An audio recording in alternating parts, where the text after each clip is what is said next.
O médico me passou que eu teria que fazer 21 cirurgias. Perguntei para ele, mas quando eu vou parar de fazer cirurgia? As cirurgias vão parar com 21 anos. E aí eu perguntei para ele se nesse decorrer desse período, como seria a minha vida. Ele falou, olha, a gente vai fazer uma gaiola, a gente vai fraturando o osso, e aí o osso vai alongando, se calcificando e vai chegar no local que a gente espera. Decidi naquele momento, com 7 anos, falei pro médico que eu não iria sofrer até os 21 anos.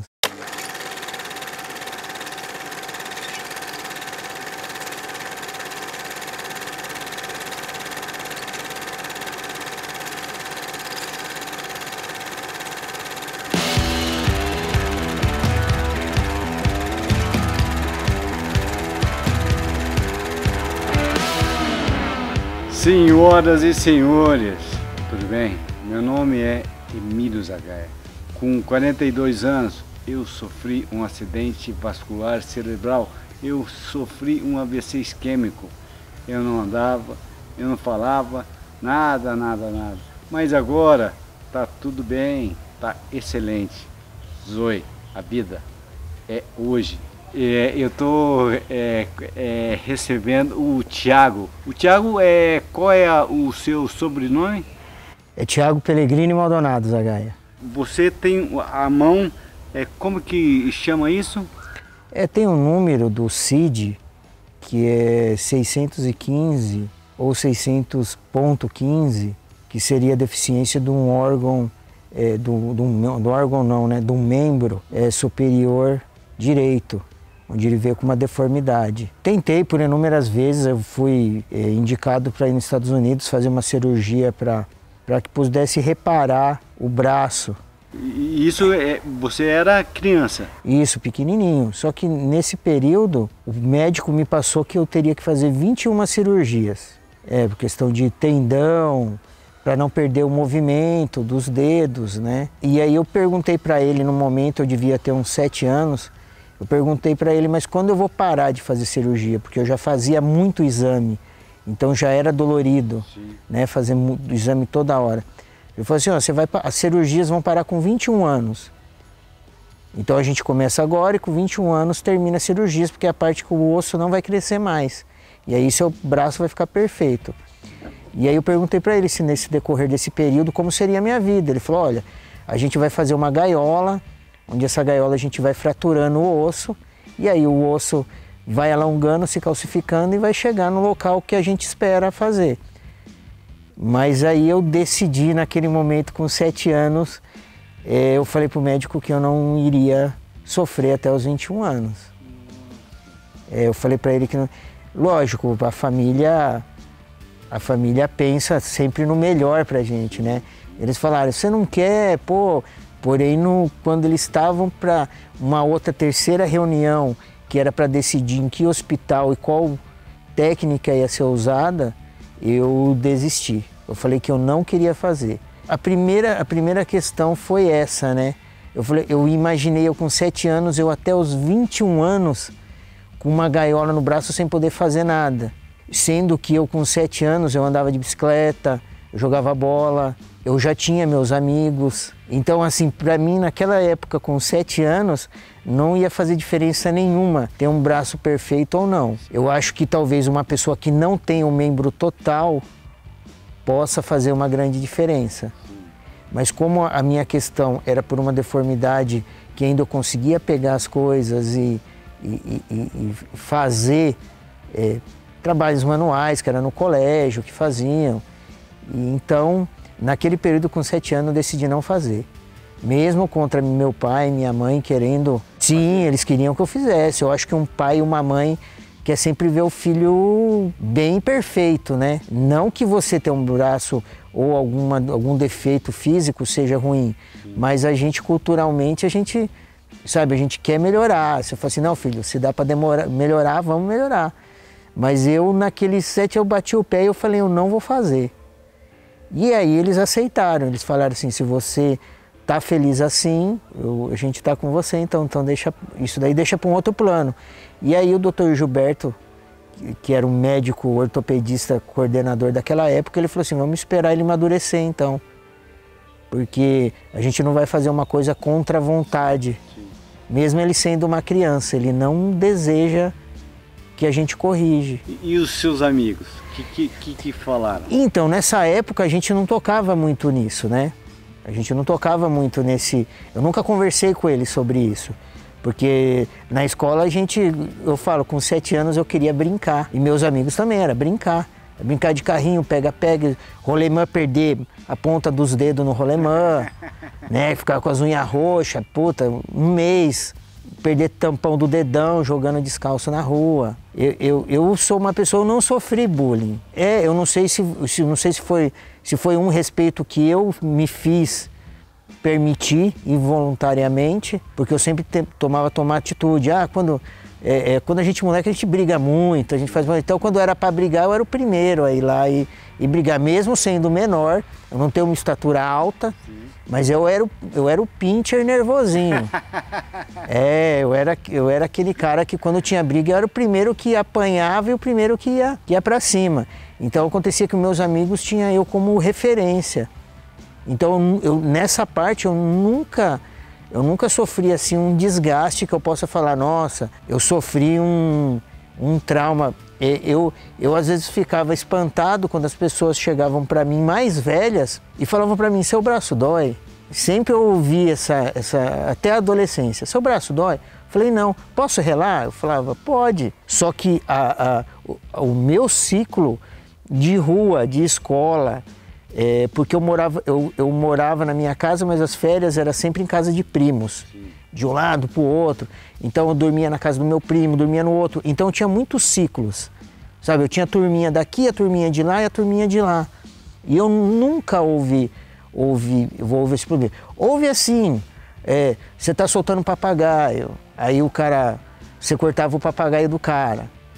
E aí o cara às vezes ficava bravo. Aí ele falava, ó, aleijado. Ou não sei o quê, mas isso daí eu nunca levei assim pro meu interior. Eu sempre levei, cara, eu ganhei do cara, sabe? O cara tá sem pipa e eu tô empinando pipa. Sim, eu nunca fui um cara de guardar isso, armazenar. Eu nunca fui um cara de armazenar isso no peito e falar, pô, meu, isso daí agora pegou pesado. Eu tive muita sorte nessa parte. De não ter precisado de um acompanhamento de um psicólogo, nunca fui um revoltado. As pessoas, eu acho que querem tudo muito fácil. Sim. E a gente, quando eu acho que a gente nasce, eu acho que Deus fala assim, ó, tô te mandando pra guerra, sabe? Porque a gente vê que a gente já nasce, assim, é um querendo derrubar o outro.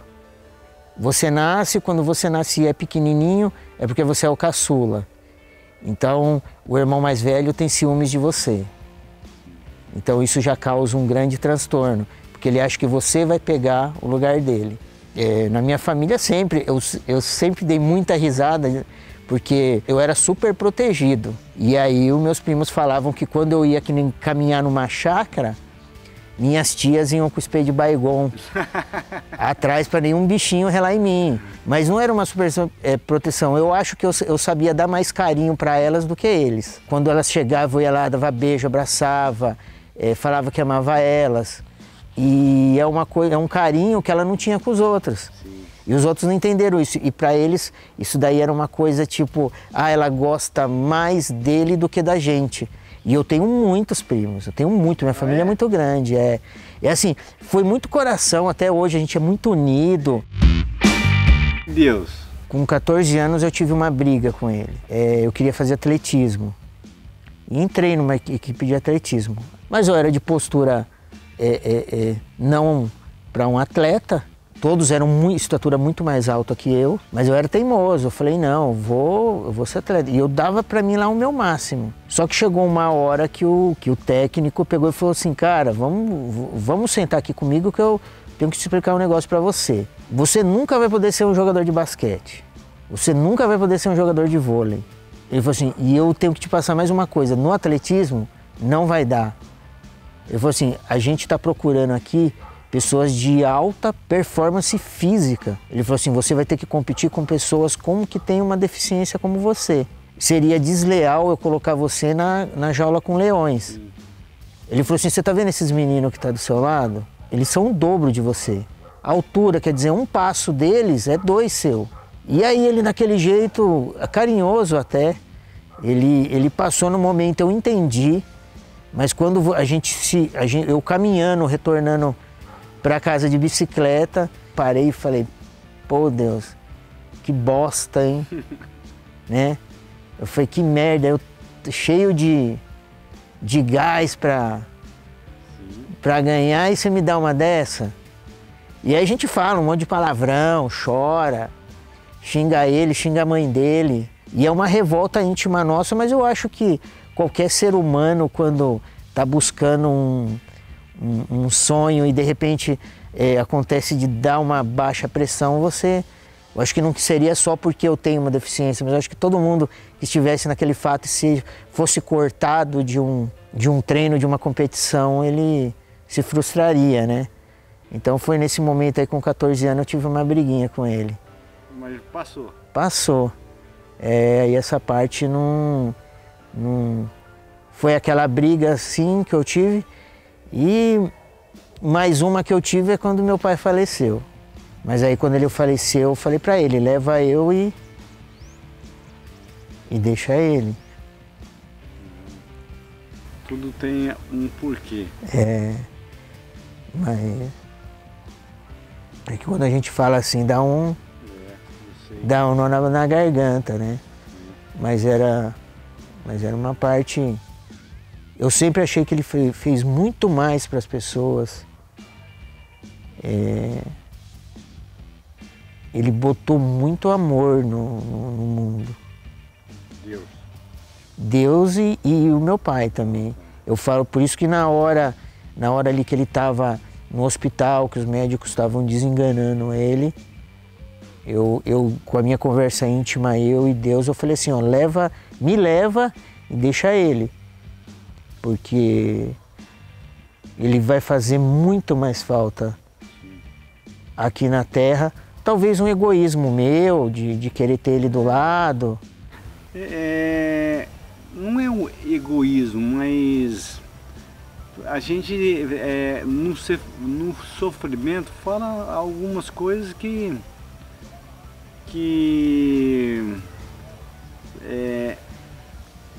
para animar, mas... Não, sei, até hoje na minha conversa íntima, eu falo pra ele, você errou. Você devia ter levado eu e deixado ele. A gente faz coisas que não tem como explicar. Mas Sim. Se você pudesse olhar para essa câmera e falar para alguém que está desanimado, o que você fala? Cara, isso é muito complicado, sabe? Porque eu já perdi amigos e conhecidos que me jogaram a vida. Simplesmente eles chegaram um período e eles decidiram que o mundo não estava legal para eles e eles se mandaram, sabe? Não quiseram continuar vivendo aqui com a gente. Com dinheiro, com carro, com família, com filhos, com uma esposa bonita, sabe? Tudo que você poderia achar que uma pessoa assim, você fala assim, o cara tá legal, sabe? O cara tá legal na vida. Mas simplesmente o cara acordou de manhã e falou, cara, não tá bom. Então é difícil você entender. Eu sempre falo para meus amigos, cara, se você tá com um problema muito difícil, vem conversar com a gente, não tem coisa, sabe? Ah, mas o cara, não, ele tinha umas dívidas em banco, pô, e daí? O carro do cara pagava 3 vezes a dívida do banco. Os terrenos que ele tem na praia pagava 3 vezes o que ele tinha no banco. Não era isso. Não era problema financeiro.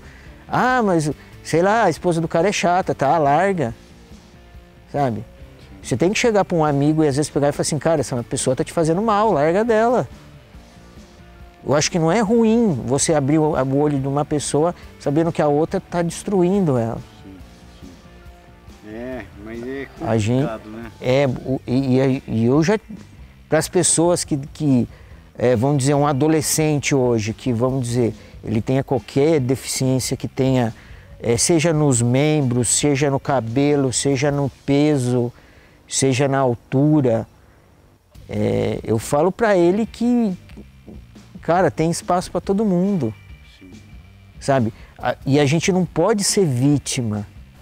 Nunca, nunca. Nunca, eu pus esse meu propósito, nunca ser vítima. Às vezes a pessoa pega e fala, pô, mas você nunca seja o coitadinho, sabe? Se você entrar nesse lance de ser o coitadinho, você vai deixar de viver. Porque você vai acordar todo dia e vai falar, sei lá, o mundo não me ama. Não, o mundo não é que o mundo não te ama, você não se ama. Esses papo de se vitimizar, o mundo tá aí, a vida tá aí, a vida é hoje. E os caras, e as meninas também, ai, eu não tenho isso, ai, eu quero aquilo, não. Olha, eu vejo a gente olhando no comércio, nos shoppings e na vida, você vê que às vezes as pessoas entram num lance que não existe. Quer dizer, você vai num rodeio, você percebe que as meninas mais bonitas que você vê, assim, dá uma aparência física que você olha elegante, bonita, tá com o cara gordinho, feio. Aí você fala assim, mas vem cá, por que esse gordinho não merece? Não é que ele merece, esse cara é engraçado, o cara é gentil, o cara é educado. Então eu acho que não é tanto a forma física, eu acho que é como você é. Tem muito cara bacana, bonito, que você olha e você fala, meu, que cara apresentável. Você vê que o cara não para com uma namorada. As meninas terminam e falam, meu, o cara é nojento, o cara é não sei o quê, o cara é um escroto. E aí você vê ela casando com um rapazinho magrelinho, que não tem o porte que o outro tinha, e ela sendo muito feliz. Porque às vezes a beleza, às vezes vem em frasco errado. Eu tenho 45, você deve ter também. 50. Então a gente é quase a mesma geração. A gente percebe que na nossa vida apareceu muita menina bonita que hoje a gente lembra e fala, cara, eu perdi tempo com aquela menina. E eram pessoas que meus amigos chegam para mim e falam, por que você largou daquela menina maravilhosa? Você fala, cara, se você ficar meia hora com ela, você vai entender. Você vai entender que aquela menina maravilhosa não vale a pena. E às vezes você vê, às vezes, numa outra pessoa que não é daquela beleza extrema, que chama atenção, que é onde você vai e os amigos ficam, pô, sua namorada é maravilhosa, e você vê que aquela pessoa te faz feliz, te deixa à vontade, é carinhosa.